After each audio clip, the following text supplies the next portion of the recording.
Welcome back to another video. We're here with episode 8, 10 Questions with a Millionaire. We're going to be linking with Mike Kesner here in Austin, Texas. Ask him a couple questions, basically how he became successful. Hopefully you have a good time doing it as well. Yeah, looking forward to it, getting some expertise from Mike, super successful guy, so we're going to get right into it.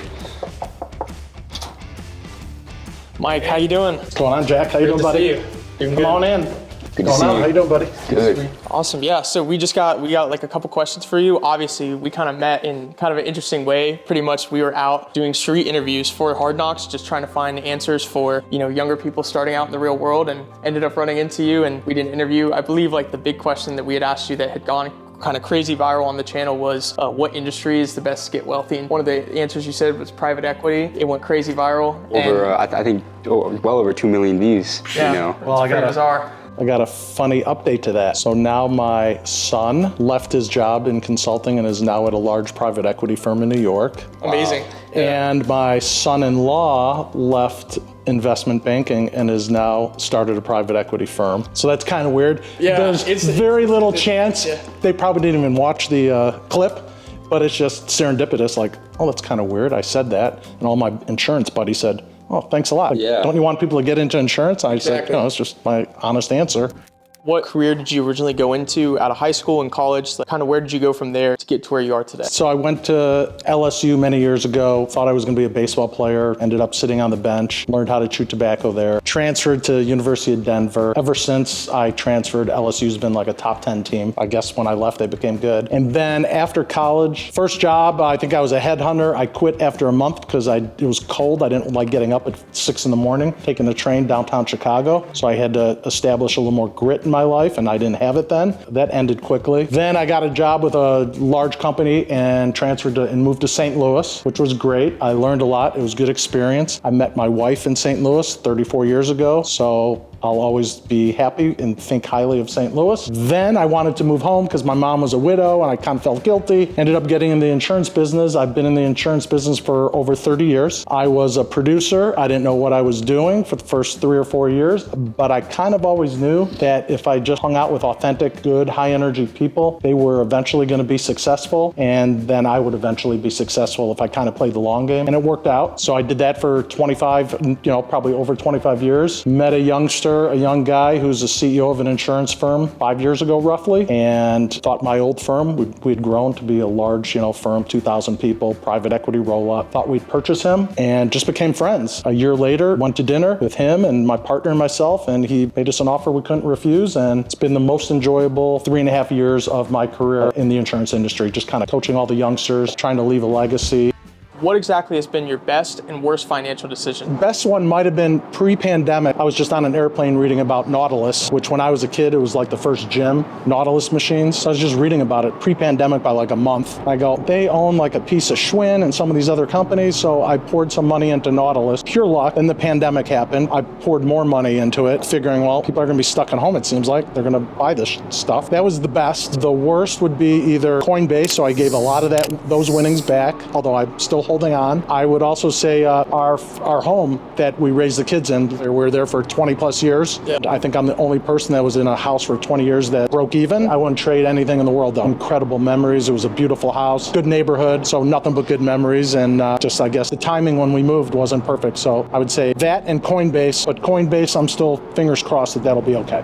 I want to circle back to a question that we asked you a very long time ago, and your answer might have changed a little bit, but what industry do you really think people need to be looking to get into when they're starting their career in today's day and age in 2023? And I am not an expert in this industry, but I would say data scientists, that would be an industry that I would look at. I know for our insurance firm, that's an area we want to grow greatly. Have some young studs like crunch all the data and come to the old guys like me and say, hey, this is trending, that's trending. So kind of like Moneyball, which I know is one of your favorites. Absolutely. Yeah, it's kind of along those lines. Yeah, but you say analytics is massive now for companies. Analytics and any version of analytics, I think. And before we change spots, I just wanted to ask, maybe talk about insurance just a little bit since you're in there. What advice would you have to somebody wanting to go into the insurance industry? I would say advice to, if you're going into the insurance industry, or I would say any sales position, you'd want to be at a place where you're on a team, because it's lonely to be in sales. A lot of sales companies, or you're on an island. So to me, it's like, try and make it like sports. If you can't be a professional athlete and you're in sales, try and be on a team that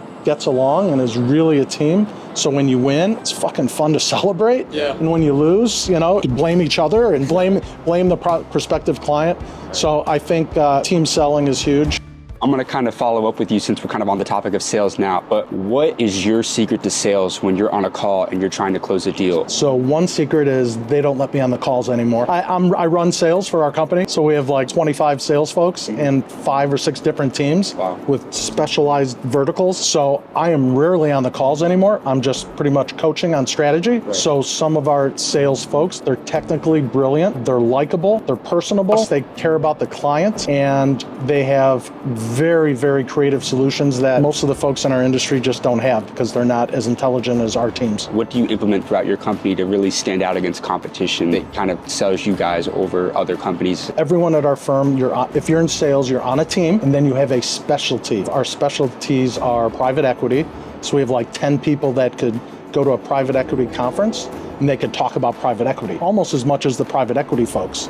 So that's important. We have a hospitality team, so they go to hotel resort conferences and they know that business. We have a construction team. We have a team that focuses on restaurants. Team insures like 800 restaurants throughout the country. Like if you own restaurants and I could talk to you about restaurants and, hey, these 5 clients of mine, they're really dealing with these retention headaches at their restaurant, or they're starting to use this company to do the paving, whatever. So it's a secret sauce also to really know how to talk the talk versus just being that generalist. What has been the book that has been the most impactful in your life that has led to the biggest change or influence for you? I would say, and I read a boatload of books, and now I listen to books on occasion as well. So I probably read or listen to 3 to 5 books a month. I'm embarrassed to say the one that was most impactful was Don't Sweat the Small Stuff. It's all small stuff. Mm-hmm. I could say, oh, it's Exodus, or it's The Big Fella, or Boys in the Boat, which is a great book about teamwork. But don't sweat the small stuff. It's all small stuff. It's just a reminder, like, stuff happens. And 95% of the stuff that happens isn't really a big deal. On occasion, you lose a loved one or there's an accident. But even then, like, what are you going to do? You have to be calm during chaos. Right. So, I sent that book to a lot of people. Okay, so we've talked about career a lot. I do know that you're a family man, husband, and father. So for anybody that's becoming a father or anybody becoming a husband, what's your best piece of advice for any first-time fathers or first-time husbands? First-time father, I'll take that. I think something my wife and I did a great job of, and we are huge believers in quantity of time with kids.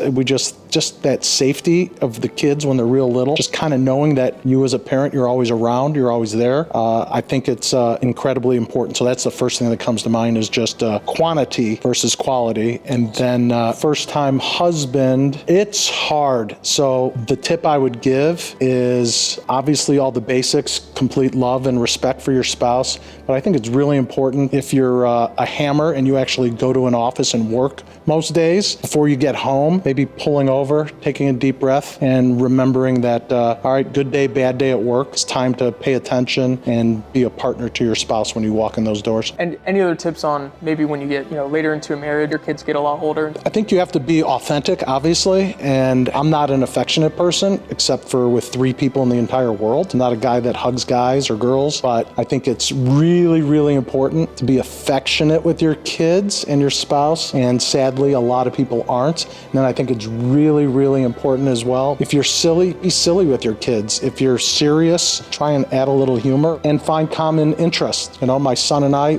we were all into reading. We'd go on reading trips sometimes. Sometimes we'd let my daughter and I would do more shopping trips. Obviously, you have plenty of experience in your career, but is there one habit, it could be one habit or multiple habits that you keep every single day, whether it was when you were actively working heavily in your career when you were younger, or even to this day, that helps you become successful? I'm working harder now than I ever have, but it doesn't feel like work because surrounded by a bunch of energetic, youthful hammers. So I start off every day with a triple espresso in my parlor, which is just a chair, but I call it my parlor, and I do a few minutes of meditation, and I literally, for 30 seconds to 5 minutes, just gratitude towards my family, towards I get to work today, I get to live in Austin, Texas, I'm out of that terrible weather in Chicago. Every morning I started off with the espresso and some form of meditation, which a lot of people do. It works, I've been doing it for years. I feel like a lot of people mention meditation and gratitude stuff, but there's so many people out there that think like, oh, meditation, gratitude, whatever.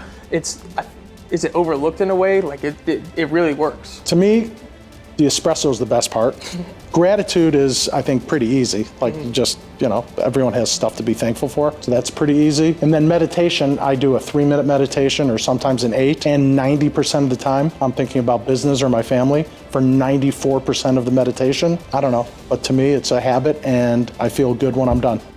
So my next question for you is, what do you think is the biggest mindset change that people need in order to become a multimillionaire? I think they need to, actually come up with a plan, and then they need to have the tenacity and the wherewithal to execute on that plan. It's hard. So you come up with an idea, then you come up with a plan, which a lot of people don't really come up with a plan, and then you just got to stick with it. A lot of people give up, I think, a day, a week, a month before their business was going to frickin' go to the moon. Right. But for you personally, a lot of people, they find a lack of motivation or a lack of desire for success. What is your driving factor for success for you? So I think when I was younger, I was just trying to make a living. Then I wanted to be ultra successful and make more money and provide more for my family. I think now it's kind of the second mountain. This is kind of my final mountain, if you will. My partner and I joined Virtus, 3.5 years ago with a few other folks on our team, and now it's about legacy. We've quadrupled in 3 years, and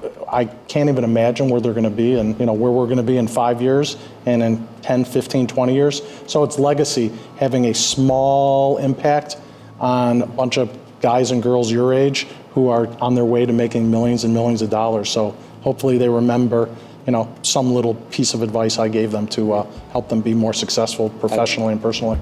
Basically, a lot of people might define success in different ways. How do you define success? First and foremost, it's having a happy family life. That's the foundation to everything, and I am beyond lucky that I have it. So I'm the greatest wife in the world and 2 phenomenal kids and a great son-in-law. So that's first and foremost. And then right behind it is financial freedom. Being able to take a deep breath, not having to worry about paying the bills. Don't have to go to work if they turn into bad people. You can just leave and get another job or start your own. To me, that's success, sprinkled in with a handful of good friends. If you had 3 guiding principles for the next generation, what would those 3 principles be? Try and be a hammer. So work hard, be a really good teammate, and get a lot of time alone. Spend time alone, thinking, reflecting, appreciating life. I just want to talk about 2 of those real quick, but I guess what is the significance of having that alone time with yourself? A lot of people, they're terrified of being lonely, they're terrified of being by themselves, but what would you say is the importance of that? I think it's just so important to, on the business side, to decompress, get away from your phone, get away from your computer. Our firm, we're doing that this month. We're spending a lot of time trying to get away and reflect on the year and plan for next year. Lock yourself in a room somewhere where no one's going to disturb you. Go to, our CEO's going to, a farm for 8 hours and locking themselves up there just to get away and think and reflect. And I also believe alone time is when get hit with that random thought of how to make your business better.